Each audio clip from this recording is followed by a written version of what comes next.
함께 하나님 말씀 베드로전서 2장입니다. 베드로전서 2장 1절에서 10절입니다. 베드로전서 2장 1절에서 10절까지 우리 한 목소리로 함께 읽겠습니다. 그러므로 모든 악독과 모든 기망과 외식과 시기와 모든 비방하는 말을 버리고 갓난 아기들 같이 순전하고 신령한 젖을 사모하라. 이는 그로 말미암아 너희로 구원에 이르도록 자라게 하려 함이라. 너희가 주의 인자하심을 맛보았으면 그리하라. 사람에게는 버림바가 되었으나 하나님께는 택하심을 입은 보배로운 산돌이신 예수께 나아가 너희가 산돌같이 신령한 집으로 세워지고 예수 그리스도로 말미암아 하나님이 기쁘게 받으실 신령한 제사를 드릴 거룩한 제사장이 될지니라.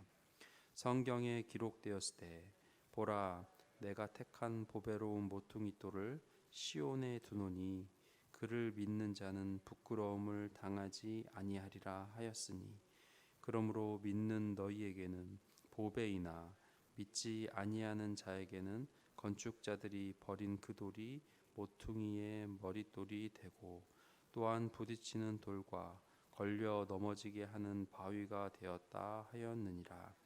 그들이 말씀을 순종하지 아니함으로 넘어지나니 이는 그들을 이렇게 정하신 것이라. 그러나 너희는 택하신 족속이요 왕같은 제사장들이요 거룩한 나라요 그의 소유가 된 백성이니 이는 너희를 어두운 데서 불러내어 그의 기이한 빛에 들어가게 하신 이의 아름다운 덕을 선포하게 하려 하심이라. 너희가 전에는 백성이 아니더니 이제는 하나님의 백성이요 전에는 긍휼을 얻지 못하였더니 이제는 긍휼을 얻은 자니라. 아멘. 우리가 베드로 전서를 통해서 아침마다 은혜를 나누고 있습니다. 베드로 전서 후서 수신자는 소아시아에 흩어져 살던 성도입니다. 흩어져 살던 예수님 믿는 하나님의 자녀들이었죠. 이 성도들의 특징, 그들 삶의 특징이 무엇일까요? 바로 드러내놓고 내가 그리스도임을 드러내놓고 내가 예수님 믿는 사람임을 밝히기가 어려운 상황이라는 겁니다. 예수 믿는 삶을 다른 말로 정리하면 구별된 삶입니다. 다르게 사는 거죠. 그런데 구별됨으로 인해서 다르게 삶으로 인해서 경제적, 사회적 불이익을 받을 수 있는 환경과 상황이었습니다. 미움을 받고요, 비방을 받습니다. 본서신에도 이러한 사실이 기록되어 있습니다. 우리가 나중에 다루겠지만 베드로전서 4장에 보면은 3절과 4절에 보면은 너희가 음란과 정욕과 술 취함과 방탕, 향락과 무법한 우상 숭배하여 이방인의 뜻을 따라 행한 것은 지나간 때로 족하도다. 이러므로 너희가 그들과 함께 그런 극한 방탕에 다름질하지 아니하는 것을 그들이 뭐라고 여긴다고 그랬죠? 이상히 여겨 비방하나 했습니다. 방탕하지 않은 삶, 구별된 삶을 산다고 그들이 이상히 여긴다는 거예요. 그리고 어떻게 하죠? 비방한다는 겁니다. 베드로전서 4장에 나와 있는 죄들, 음란, 정욕, 술 취함, 방탕, 향락, 그리고 하나님이 정말 싫어하시는 우상 숭배, 하지 않는 것 때문에 그들이 비방을 받는 사람들이었습니다. 이것이 당시 성도들이 살아가는 그 시대였다는 거죠. 당연한 것, 이상한 것이 아닌 것, 그렇게 다 살았다는 거예요. 죄를 죄가 아닌 듯이 그렇게 살고 있다는 거예요. 그런데 그 당연한 것이 아니라고 거절하고 구별되어 살아가는 사람이 바로 그리스도인이라는 겁니다. 그래서 그들이 비방을 받고 사회적인 불이익을 받을 수도 있었던 상황인 것이죠. 이러한 배경 때문에 본서신의 주된 내용 중에 하나는 그들에게 너희들의 삶에 그런 구별 때문에 손해 볼 수도 있을지라도, 그 구별됨으로 비방을 받을지라도 어떻게 살라? 그 삶을 끝까지 살아내라라는 내용이죠. 그렇다면 어떻게 비방 가운데 구별되이 살 수 있는가? 그 시작, 그 원동력이 무엇인가? 베드로전서는 9절에서 이렇게 얘기하고 있습니다. 그러나 너희는 택하신 족속이요 왕 같은 제사장들이요 거룩한 나라요 소유가 된 백성이니 했습니다. 베드로의 의도입니다. 너희가 구별되이 살아야 하는 거 알지? 비록 어렵지만, 심지어 그것 때문에 불이익을 겪지만 그래도 구별되이 살아야 된다. 근데 어떻게 그렇게 살 것인가? 우선적으로 앞서야 되는 그 삶을 살아낼 수 있는 방법이 무엇인가? 바로 너희가 누구인지 잘 알라는 거예요. 내가 누구인지, 정체성을 잘 알라는 거예요.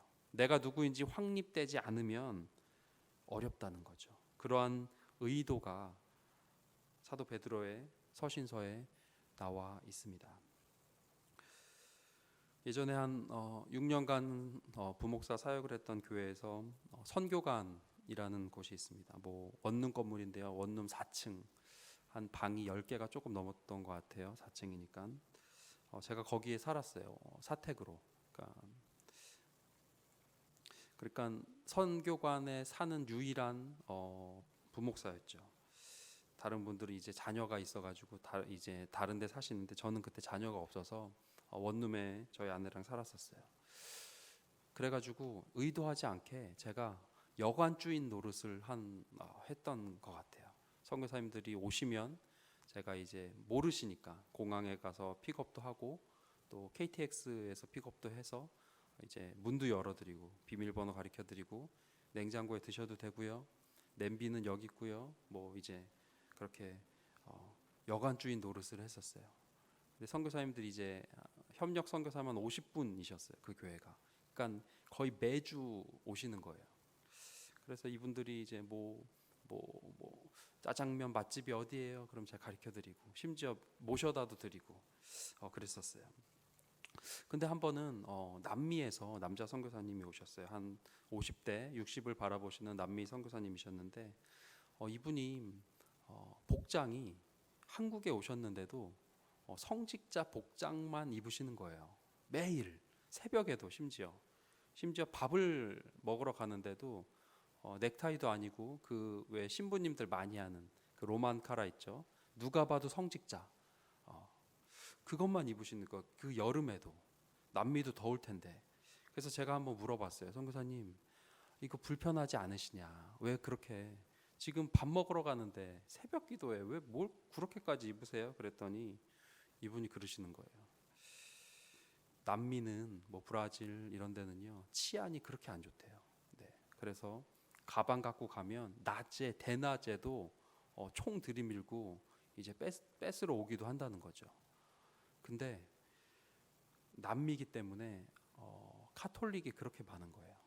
그래서 그들의 특징, 그 강도들의 특징, 성직자는 안 건드린다는 거예요. 신부님, 뭐 수녀님 그런 사람은. 그래서 이분이 자기가 이거는 내가 좋아서 입는 게 아니고 꺼끌꺼끌 하지만 이게 나를 지켜준다는 거예요.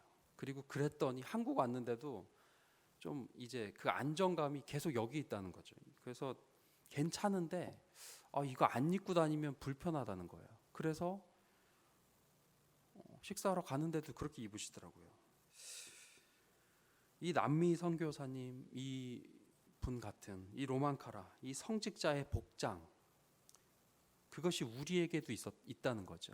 그것이 우리에게도 있어야 된다는 거죠. 그것이 무엇이냐? 바로 바른 정체성이라는 거예요. 내가 누군지 아는 거. 내가 누구죠? 택하신 족속이래요. 왕 같은 제사장이고 내가 거룩한 나라래요. 그것을 아는 것, 바르게 아는 것, 신분을 아는 것. 때론 불편할 수 있습니다. 고지식할 수 있고요.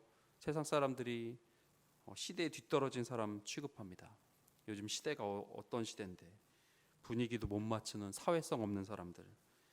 그런데 그 정체성이 그 불편함이 우리를 지켜준다는 거죠. 내가 누구인지, 내가 어떤 사람인지, 내가 어떤 신분인지 아는 것이 우리를 지켜줍니다. 내가 거룩한 나라예요. 그래서 우리는 방탕하게 살 수 없어요. 내가 하나님의 백성이에요. 하나님의 자녀예요. 그래서 우리는 이익을 위해 거짓말하지 않아요. 작은 것도 진실만을 말하려고, 진실되게 살려고 몸부림쳐요. 하나님께서 9절에 보면 나를 통해서 아름다운 덕을 선포하시겠대요. 나를 통해서 아름다운 게 나가겠대요. 그래서 우리가 손해 볼지언정, 바보 같다는 소리 들을지언정 우리는 구별되게 살아요. 저 세상의 패턴, 저들이 당연한 것을 우리는 당연하지 않게 거절하는 사람입니다. 왜요? 내가 누군데 감히 하나님의 자녀인데. 일상에서 삶의 평범한 날들 가운데 아무도 모르는 삶의 정직함들, 내가 하나님 앞에서의 거룩한 자녀의 모습들을 살아가는 것, 그것이 우리를 지켜줍니다. 그것이 내가 이 고난의 시대에 이 시련을 이길 수 있는 힘이 된다는 거죠. 고난을 이기는 힘, 죄짓지 않는 능력의 근원, 바로 내가 누구인지 정확하게 알고 하나님이 나를 어떻게 보시는가에 대한 바른 이해가 있어야 된다는 겁니다. 요한복음 1장 12절 잘 아시죠? 영접하는 자 곧 그 이름을 믿는 자들에게는 무엇을 주신다? 하나님의 자녀가 되는 권세를 주셨으니. 우리의 정체성은, 나를 보호하는 로망카라는 하나님의 자녀라는 그 바른 나에 대한 인식부터 시작됩니다. 구별되이 살려고 노력하는 그 순간들, 하나님의 자녀이기 때문에 베드로전서를 읽는 이 그리스도인들의 그 어려움을 겪는 그 순간들에 구리지교회 성도님들 바르게 살려고 애쓰고 기도하는 그 삶의 순간들, 그 결정적인 순간들에 바로 그때에 주의 영이 함께 하십니다. 하나님의 시선이 여러분들에게 머물러 있습니다. 말씀 정리하겠습니다. 그리스도인이기 때문에 예수 믿는다고 핍박과 어려움 이들은 받고 있죠. 우리도 그럴 수 있습니다. 근데 그게요, 당연한 거예요. 그래서 베드로의 겉면, 그래서 구별된 삶을 사는 첫걸음, 어떻게 살라? 내가 누구인지 알고 살라. 정확하게 알아라. 우리는 택하신 족속이고 우리는 왕같은 제사장이고 우리가 하나님의 거룩한 나라라는, 하나님의 자녀라는 분명한 자신에 대한 정체성을 확립하고 살 때에 우리가 그렇게 살 수 있습니다. 왜요? 아버지 되시는 좋으신 하나님 아버지께서 우리를 도와주시기 때문입니다. 우리의 기도에 하나님은 응답하시는 좋으신 아버지 하나님이십니다. 기도하겠습니다. 고난과 환난과 어려움의 시대들마다, 그 시간들마다 하나님의 도우심으로 하나님의 자녀의 거룩한 삶을 살게 하옵소서. 기도했으면 좋겠습니다. 하나님의 자녀의 권세, 그 정체성, 변하지 않는 하나님의 자녀의 권세를 붙잡고 살아가는 우리 모든 구리지구촌교회 성도님들 다 되게 하여 주시옵소서. 함께 기도하겠습니다.